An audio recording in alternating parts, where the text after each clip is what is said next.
মক্কার উত্তপ্ত মরুভূমি, চারদিকে শুধু বালু আর নীরবতা।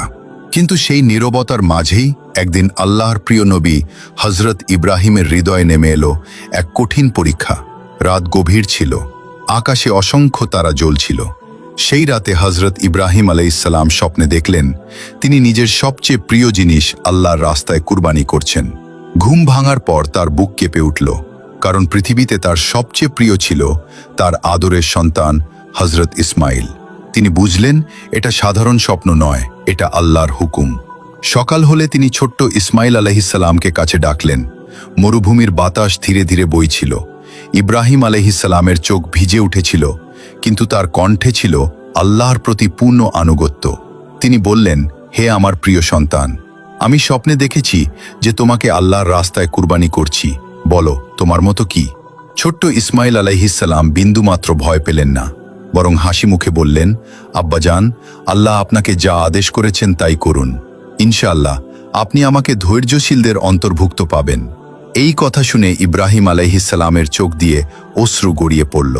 একজন বাবা নিজের সন্তানকে কতটা ভালোবাসেন তা ভাষায় প্রকাশ করা যায় না, কিন্তু আল্লাহর ভালোবাসা ছিল তাদের কাছে সবকিছুর উপরে। দুজনেই আল্লাহর নামে রওনা হলেন মিনার প্রান্তরের দিকে। পথ জুড়ে শয়তান তাদের মন দুর্বল করার চেষ্টা করছিল, কিন্তু তারা শুধু আল্লাহু আকবার বলতে বলতে এগিয়ে যাচ্ছিলেন।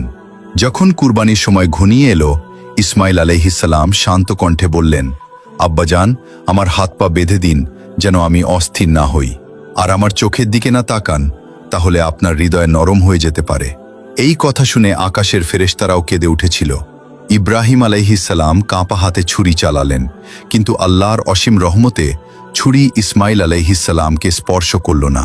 মুহূর্তের মধ্যেই আল্লাহ জান্নাত থেকে একটি দুম্বা পাঠিয়ে দিলেন, আর ইসমাইল আলাইহিসসালামের পরিবর্তে সেই দুম্বা কুরবানি হলো।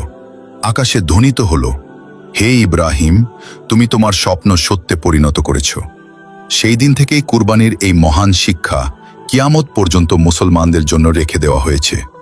ঈদুল আজহা আমাদের শেখায়, আল্লাহর সন্তুষ্টির জন্য প্রয়োজন হলে নিজের সবচেয়ে প্রিয় জিনিসও ত্যাগ করতে হয়।